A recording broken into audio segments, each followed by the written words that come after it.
Opium has a complex history in China. As a physical substance, opium was the sap exuded from the head of ripe poppies that Indian and Chinese peasants collected and sold. It was also the terry paste that merchants boiled up into marketable forms. It was also the commodity that businessmen used to capitalize commercial and industrial ventures. It was also the raw material that wholesalers refined to produce more intense narcotics like heroin and morphine. And it was also the toxins running in smokers' veins. As a substance, opium was a palliative medicine, an item of recreational consumption, an addictive drug food, a way to store and accumulate wealth, a sign of national and ethnic degradation, and finally, a mechanism for transferring wealth and power between regions and nations. We will cover the topic of opium chronologically, from its origins before the 18th century to British imperialism in the 19th century, to its economy in the Qing dynasty, up till its resolution in the 20th century. We will focus primarily on the opium trade, how the opium business was conducted, and its evolution in Qing dynasty China.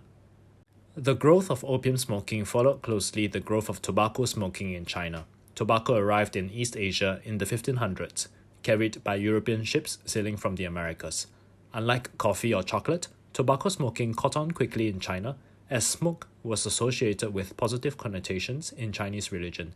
It had medicinal qualities, the ability to transmit messages from the mortal to the spirit world, and it had an everyday utility in warding off odors and insects. Therefore, by the early 1600s, it became widely cultivated and consumed in China. Tobacco as a plant embedded itself in Chinese agriculture by becoming a crop that provided livelihood for millions in China and provided a steady source of revenue for the state. Tobacco was consumed both in public and private. Pipe tobacco was sometimes added to tea, alcohol, and snacks. Its utility blended well in Chinese culture as it became a convenient way for people to build connections, or guanxi, as scholars call it.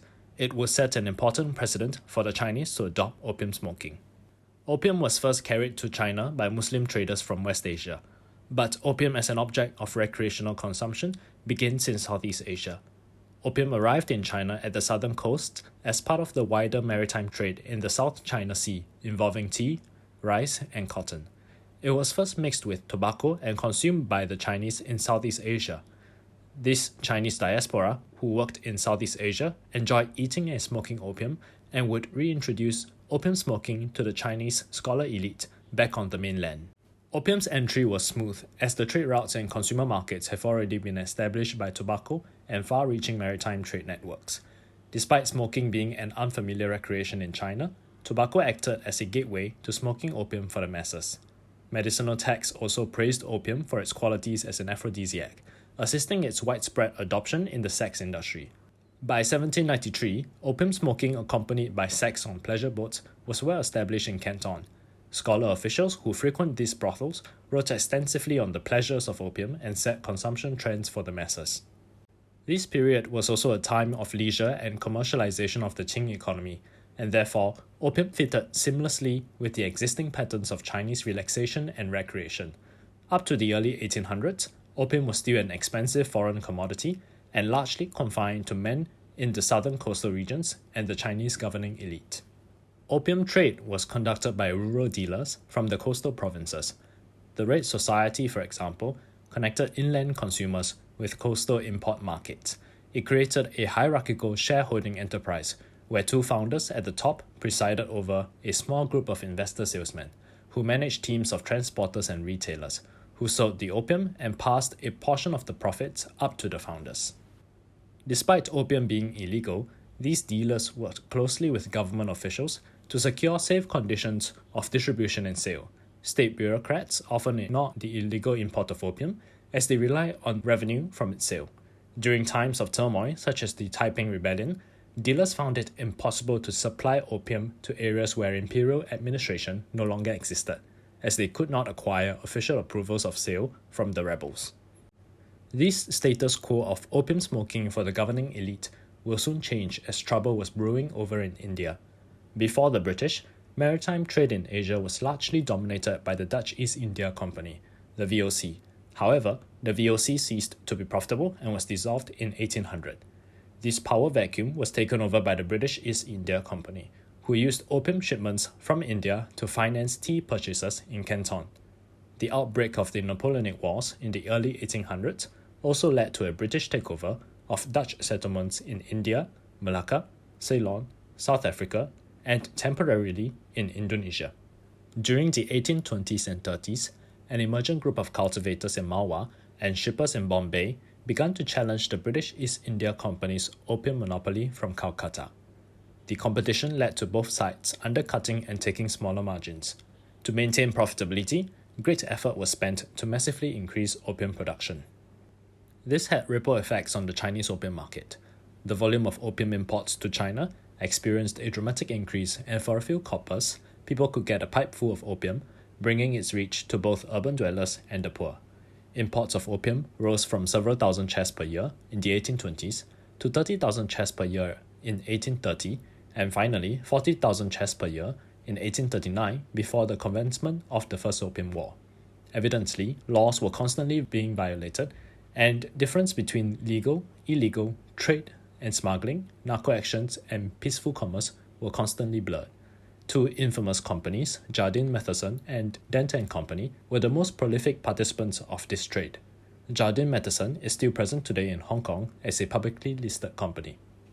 The government's response to opium was harsh. The Qing court perceived that consumption of opium spread from commoners to the elite, and from southerners to residents of the capital. Therefore, policies centered around prohibition and focused on merchants and smugglers, both English and Chinese alike, who have already been operating for at least 4 decades along the coasts. For example, the court employed Lin Zexu as Imperial Maritime Commissioner in 1838 to stop the flow of opium into China. Lin approached the task with zest and instituted draconian laws and destroyed many chests of opium. However, these efforts proved powerless against skyrocketing British supply and Chinese demand. In my opinion, the state should have instead legalized opium and diverted its trade into official channels. This way, it can gradually tighten its grip over all areas of the supply chain and reduce the total volume entering China. That said, the Qing state had a weak control over the coastal provinces. Historically, the Manchu conquest of the south was slow and painful. Pirate fleets dominated the coast, and prominent merchant families built maritime trading empires in faraway places around Asia. Therefore, internally, the Qing state had to engage in multiple tasks of policing, accounting, taxing, educating, and managing the flow of opium around China. Externally, it was drawn into a complex web of relations with individuals, businesses, and states involving opium, and pursued many futile negotiations on the volume and legality of the trade. Together with a lackluster navy, the opium trade environment would prove impossible to control and regulate. Thus followed the First Opium War, in response to tough measures against opium imports. British opinion on the war was not unified, as many perceived it as China's right to ban imports of opium to its own country. However, the artificially high revenues that opium brought clouded the moral judgments of many. Economically speaking, it was too attractive for Britain to resist the trade, as long as its negative impacts were restricted to the Chinese. Therefore, the deprivation of its most important source of capital swayed the English Parliament to approve a military action. The war, as we all know, resulted in the catastrophic defeat of Chinese forces and the granting of concessions known as treaty ports. It also marked the beginning of China's century of humiliation.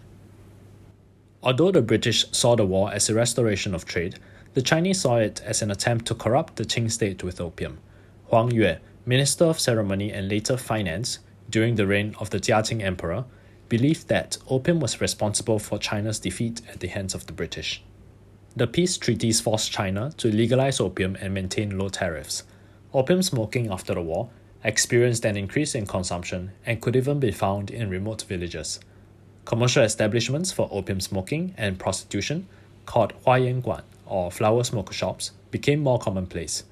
During the interwar years of 1842 to 1856, opium smuggling and cultivation also increased. Shanghai also came to replace Canton as the capital of opium commerce. However, it is not known how widespread opium was actually consumed in China, as historical records often lump smoking statistics together with opium statistics, and many scholars suspect that the problem of opium addiction was overblown. In any case, by the late 19th century, it is clear that the opium trade cannot be controlled. Opium tax revenue had become crucial to the economy of the late Qing state. A suitable term exists to describe this state of affairs, called narco-capitalism, which describes a system of production, distribution, and profit accumulation where integrated organizations like opium guilds and the state maintain large-scale operations in the production, transport, wholesale and distribution of opium and illegal narcotics. Fujian province in particular experienced a steady expansion of opium poppy cultivation and production, often at the encouragement of local authorities. These locally produced opium competed with imported opium as a form of import substitution and was occasionally shipped abroad to compete in overseas markets. Up to the 1920s, Chinese diasporas in Manila, Batavia, Singapore, and Rangoon still maintained a constant and illicit flow of opium, often together with cocaine, morphine, and heroin, all synthetic derivatives of opium. Opium production is an extremely labor-intensive process. 1 ball of opium required 230 hours of labor. 1 hectare of land yielded only 13 kilograms and required 816 days of work. Despite these, income from opium is much higher than any other winter crop, so in the winters of the 1920s, opium cultivation occupied 2/3 of farmland in Guizhou province. The expansion of opium was replicated in other provinces, and consumption spread to every strata of Chinese society. The recognizable image of Chinese opium smokers, men sprawled on an opium couch, characterized the Western view of Chinese material culture during this time. Opium was also becoming an item of female consumption. Although women smoked less than men, they still smoked often, either alone or in the company of other women. One argument for opium's limited impact on China was how post-imperial Chinese governments managed to eradicate the opium problem in such a short time. The Kuomintang government suppressed opium through anti-opium propaganda campaigns and highlighted moral, personal, and health consequences of opium. This period also saw a concerted effort by Japan to increase opium import volumes into China, a history that is often overlooked. The advent of the communist government in 1949 allowed a strong centralized Chinese state to finally suppress the production and consumption of opium. At the same time, governments across the world enacted policies against the drug, and views on opium gradually changed. As the understanding of opium use changed, patterns of consumption altered and supply and demand decreased. However, there are both Chinese and Europeans who took a benign view on opium, insisting that its moderate consumption was less of a social evil than alcohol abuse in the West. Whatever the broader viewpoints on the opium trade are, it was neither part of a strategy to poison and demoralize the Chinese people, nor a harmless recreational product. Today, it has often been caught up in a broader narrative of a conflict between an expansionist and capitalistic West and the tradition-bound China. The problem of opium often becomes secondary to the clash of civilizations that was occurring in this period. Many Chinese today would claim that Western powers used opium to victimize the people or use it as a symbol of China's inability to reform. This historical interpretation sits well with the aggrieved sense of nationalism among most Chinese and resonates with many of the Western and Japanese observers who accept guilt for the opium trade. This interpretation also fits nicely with the political claim of the Communist Party that it had succeeded in both eradicating the drug and resisting foreign aggression where previous regimes failed. However, we should put aside moralistic arguments, as the history of opium involves vast complexities across an evolving interaction between commerce and the state. Opium was many things to many people, such that it eluded whatever controls that regimes, legislators, and moralists placed on it. A study of it warrants an understanding of political economy, material culture, and interactions between the state and commerce within China. This was only a brief overview on the complex history of opium. Many items have been overlooked. If you are interested in this topic, I recommend beginning with the book Imperial Twilight, a dramatic recount of the Opium Wars through the eyes of significant individuals involved. Here are the rest of my references. Thank you for watching.